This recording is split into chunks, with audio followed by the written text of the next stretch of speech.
No one asked you to hurry. No one is standing behind you. No one is demanding an answer right now. There may not even be a deadline in front of you.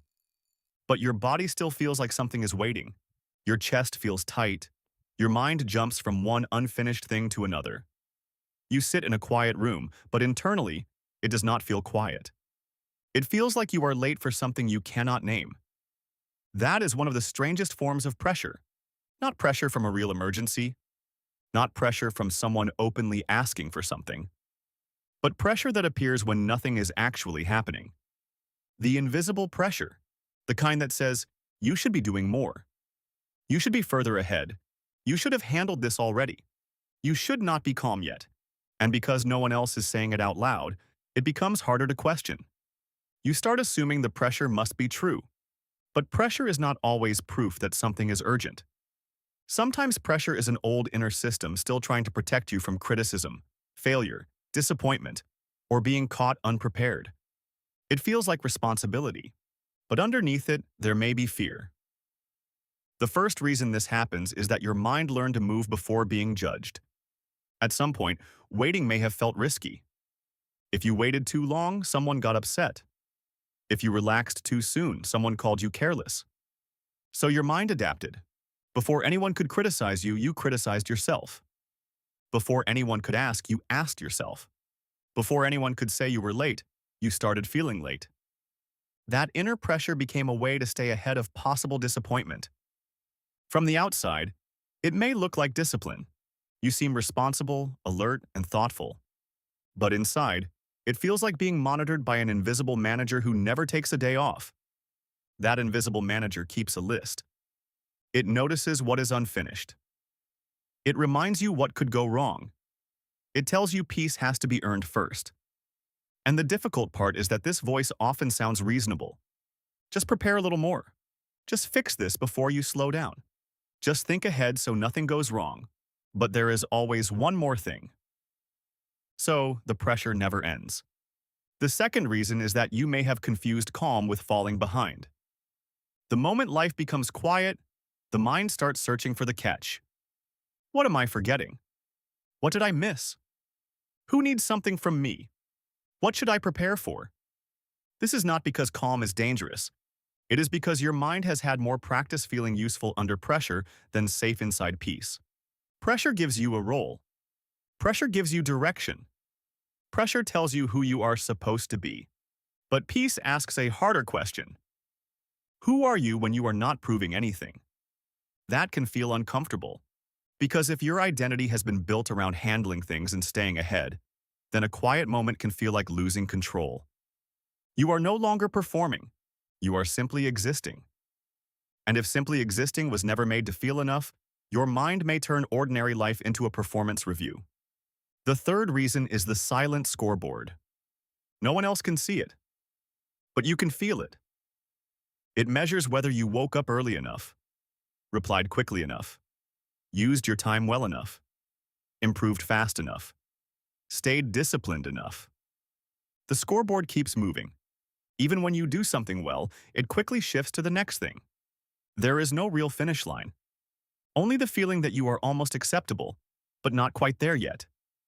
This is why pressure can appear even after you complete something. You finish one task, and instead of relief, your mind says, now what? What else? What is still pending? What should I worry about next? Sometimes the problem is not that you have too much to do.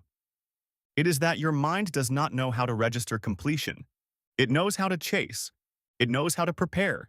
It knows how to scan, but it does not know how to land. So every quiet moment becomes another runway. The fourth reason is emotional debt. Emotional debt is the feeling that you owe something, even when no one has clearly asked for it.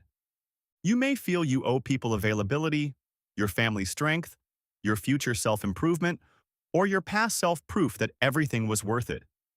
So even when the day is technically free, it does not feel free. You feel like you should be catching up, becoming better, and doing something meaningful with every pocket of time. Slowly, life stops feeling like something you live. It starts feeling like something you must justify. That is heavier than a to-do list. A to-do list can be completed, but the need to constantly prove your worth keeps creating new tasks. So the better question is, what am I trying to prove by never feeling finished? Pressure survives by staying vague. But when you name it, it becomes smaller. Ask, is there an actual demand here or only a feeling of demand? Is there a real consequence or only an imagined one? Is someone asking something from me or am I trying to prevent possible disappointment? Is this responsibility or is this fear wearing responsible clothing? This is where the reset begins. When pressure appears, do not immediately obey it. First, separate the real demand from the emotional demand. A real demand has shape. A person, a deadline, a consequence, a next step. An emotional demand is vague. It says, do more, hurry up, be better, catch up, fix everything. If there is a real demand, make it small and clear.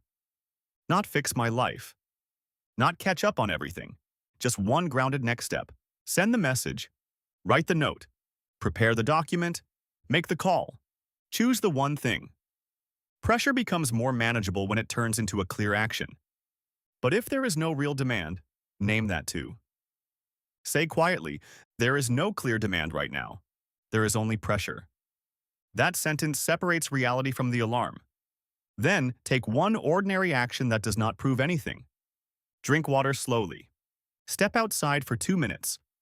Eat without turning it into another task. Let the room be just a room, not evidence of everything unfinished. This teaches the mind something new. Not every quiet moment has to become a checkpoint. Not every pause is a mistake. Not every calm space needs to be filled with urgency. Invisible pressure does not guide you. It follows you. It turns ordinary moments into silent tests.